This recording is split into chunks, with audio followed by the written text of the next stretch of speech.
How much writing do I actually do in a day as a full-time writer? Let's find out. After going to the gym and getting ready in the morning, I checked my calendar, saw I had about 2.5 hours worth of calls with clients and other writers. In between those calls, I am managing leads, and also here's proof that I drank water today. After my longest client call of the day, I needed to not talk to people anymore. So my dog wanted me to sit over here. I sat and I wrote with her for about an hour. Then when I reached a good stopping point, answered a few emails from my assistant who started this week. I already don't know how I lived without her. I realized I hadn't eaten yet today, so I made myself lunch. But then when I tried to sit down and eat it, my dog would not stop barking at me. So I took her on a walk, answered a few more emails on the walk, and then realized I only had about an hour until my photo shoot. So had to come inside, finish my lunch, and then paint my nails so they didn't look nasty in photos. Here's me awkwardly setting up my camera to prove that I did do another half hour of writing before my photo shoot, bought a new notebook. That makes an hour and a half of writing today.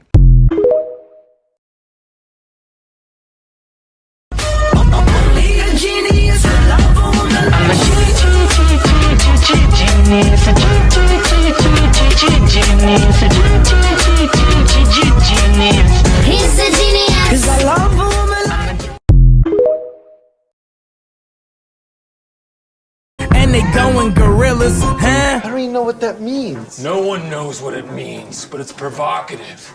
No, it's not. It's Gets gross. the people going.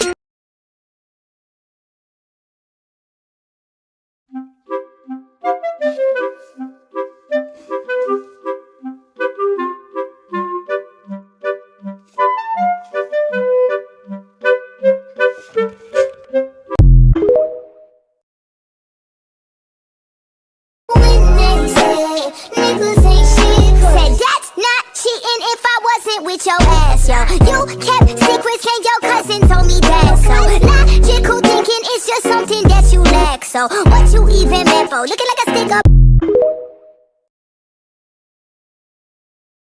Can you have a satisfying ending to your novel that isn't a happy ending?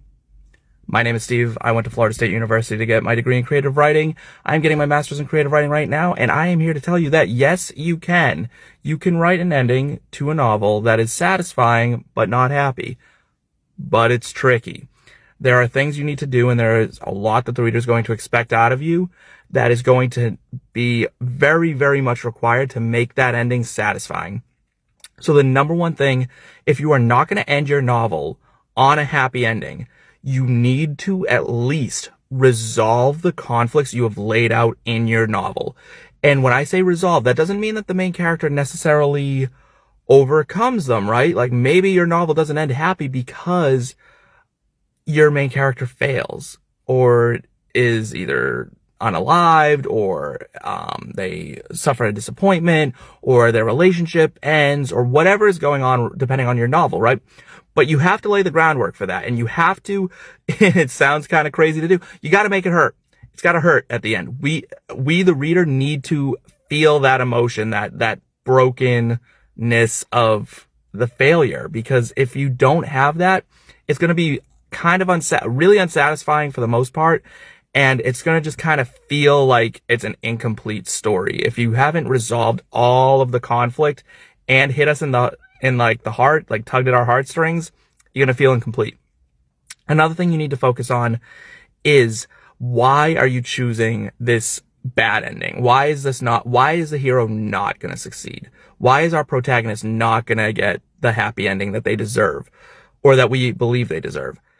Is it because, like, and now I'm going to talk just like romance novel right now, or like, rom-com, right? Is it that they realize they're not right for each other? Or are they just better off as friends? Or have they had this whirlwind romance of like, it's like this 24-hour, like hot and heavy kind of craziness that, it just does naturally end because most people don't up and move to a new place for someone they met the day before, right? So is it a realistic ending, right? Now, we are willing to suspend disbelief in a lot of novels, a lot of stories.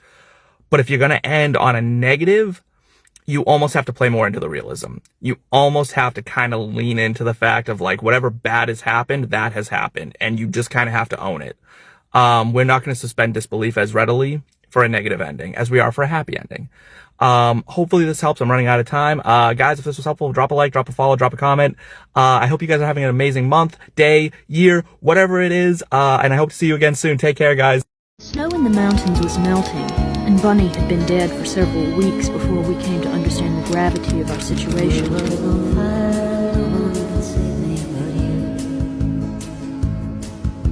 Strange world is like foolish people.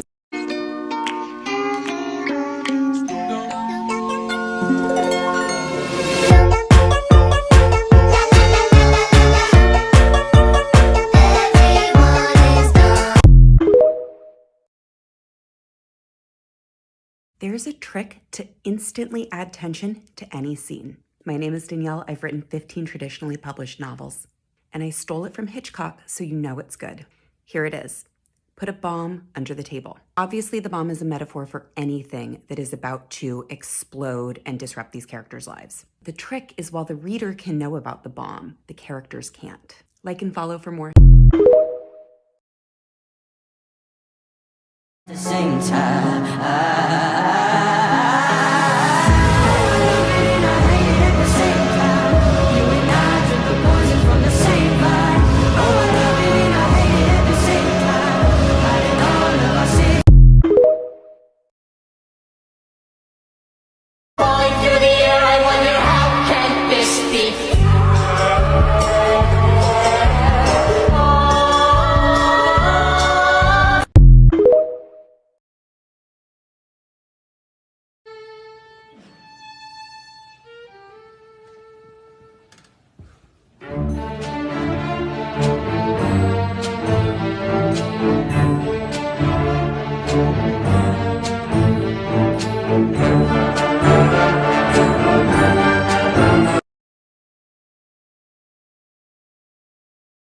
Okay, here are 3 things that I'll never do after 10 years in my profession. So I've been an author for 10 years now. My first book came out in 2014, but I wrote it 2 years before that. The first thing you should never do is you should never sleep with another writer, and you should especially never sleep with a fiction writer. It's a lose-lose. If they love you, you end up in a novel. They hate you, you end up in a novel. Don't do it. Second thing I never do is I never read my books after they've been published. People will come up to me and be like, oh, I love this moment in Falling Into Place, and I have no idea what they're talking about. I haven't read that book in 10 years. Why bother? You can't change anything. I would love to change quite a few things, so no need to torture myself. Third thing I never do is I don't go on Goodreads. I try really, really hard not to go on Goodreads. I'm sure there are people who do keep up with their Goodreads reviews and can do it in a healthy, stable manner, but I simply can't, and I know that about myself.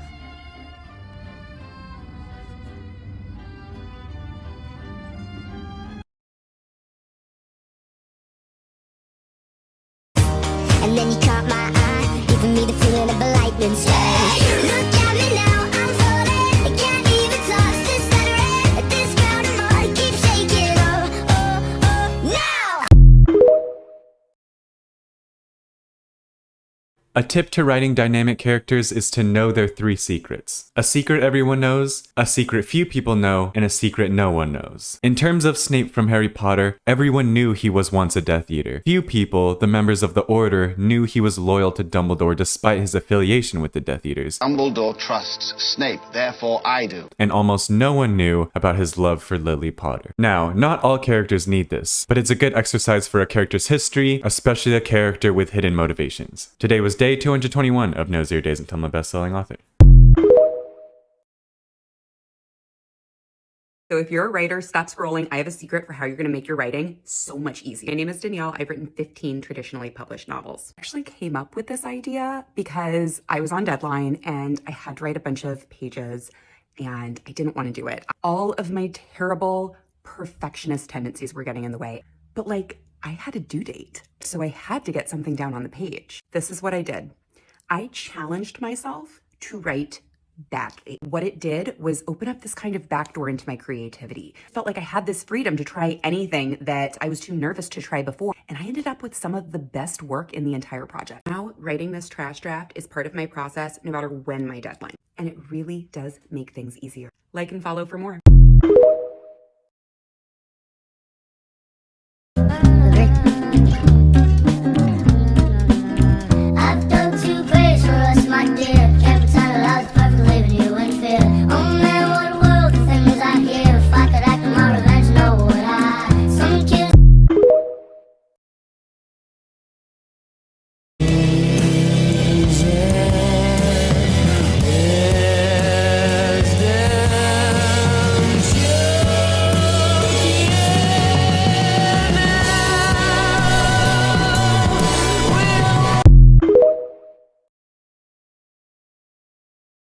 Let's see how fast I can outline a book. I'm a professional ghostwriter and book coach, and outlining is my jam. So because I had this book idea, I wanted to set a timer and see how quickly I could do a full character, setting, and plot outline for the whole book. Turns out, less than an hour.